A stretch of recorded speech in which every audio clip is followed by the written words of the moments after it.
This is the Newzchain podcast, and today we are counting down our top 7 most inspirational questions from our recent episode. GPT-4 came and it had a beautiful response to the coding environment. Now I can just take a screenshot, I can put it in there, and it will generate the code for me. So how do you respond to these kind of trends as the AI market grows? And especially the user demands are increasing in the low code or no code market. Yeah. That's our biggest bet. We strongly believe that this whole generative AI thing, besides other impacts, will in particular impact how people code and how people learn to code. And this is the reason why most of our enterprise customers today, they are not actual developers, they are just hackers, people who are trying to mix stuff together, but now they have the benefit of using proper code, proper Git, proper all the tools developers had without past these years of learning that developers had to do. So I strongly believe that code was not used, not because code was not a good tool. Code was not used because it was hard to learn. So if it becomes easy to learn, people start coding more instead of no coding. And that's what we see. Like ChatGPT, we integrate with everything, and we generate code. We have our own models as well. We have a lot of these things here inside, but all these things are used to power our vision even more. I can say, there seems like a belief that you had that says that you needed to democratize app development, right? Making it accessible for especially non-technical people, right? Like someone has an idea, they're sitting at home, they cannot hire anyone until, they're pushing really far on LinkedIn or some other platform. So that emergence actually, I can believe, it would have done wonders. So, based on that, how did your personal journey and experiences in especially Brazil's tech environment influence Abstra's initial vision and mission? My initial vision was to trying to remove this barrier that separate developers from the rest of the world just consuming software. Because I saw this problem particularly for operations people in the Descoplica and the previous work I did.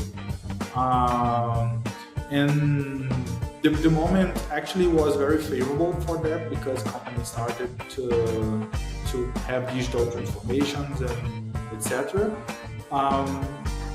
And the other thing that was caught my attention is that I wanted to do something that I actually think I could have a good differential from the market, and I never saw myself as a good entrepreneur. I saw myself like a good developer, and this was like the perfect combination.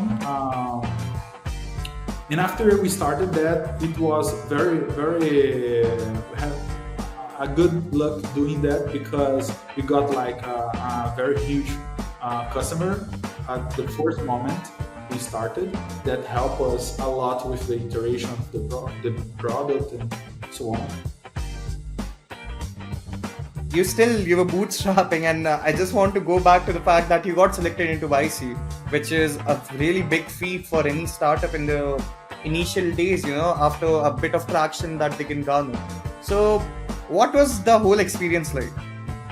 This transformed my way of viewing this startup thing because I'm still very learning, but I was very immature at that time on how think globally, how aggressive is the market, how hard should I work. Like my reference always made me think that I'm very smart and hard worker and more than average, and seeing like a batch of people who are more than me made me want to like work faster, work better. This challenged me a lot. Of course, gave me a lot of trouble with my auto-esteem as well. But this actually is important for an entrepreneur. And this changed me the network of founders that I knew there. That for me is the biggest value I see gave us. Of course, there is the demo day, there is other things like their internal information, etc. But mostly change the mindset was the most important thing for me. So, do you have any notable startup stories that came into existence with the use of Abstra? Yeah, we do have many actually. The most recent was Nested Knowledge, which is a startup in the US. They have a great product of biology and scientific research organization, but they have like internal operations that they have to automatize, and they use it Abstra for that, for things in the customer support side. Mostly we see other startups, we have like Devil and other startups doing sales ops of Abstra, because they just create generation of invoices and integration with their CRMs and onboarding. Yeah, we do have many. My question would be, how do you stay in touch with your community and like cater to their needs in general? Yeah, in Abstra, we put a lot of value in customer success. So besides the people who are focused on that, everyone in the company respond tickets. Everyone have a rotation of moment to enter in a call with the customer. We are super obsessed about it, and I do it as well.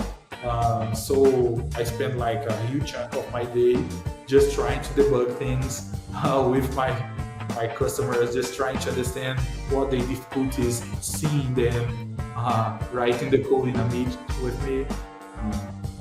Yeah, I do love to do that.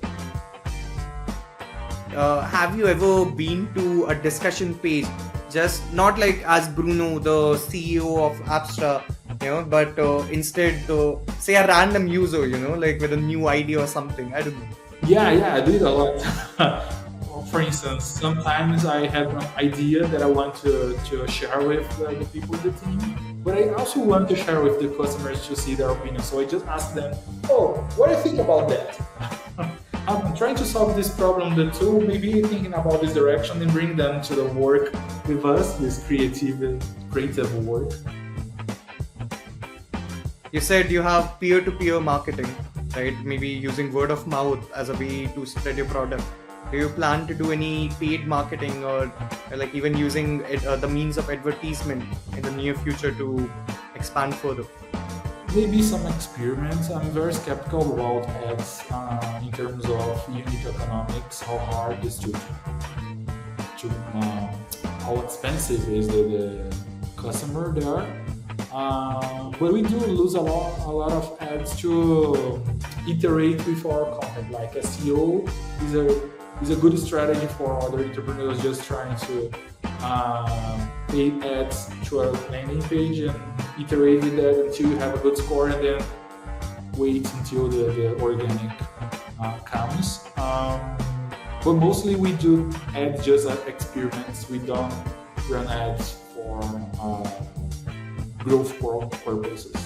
If you want to watch or listen to the full episode, you can find us on all audio and video platforms out there.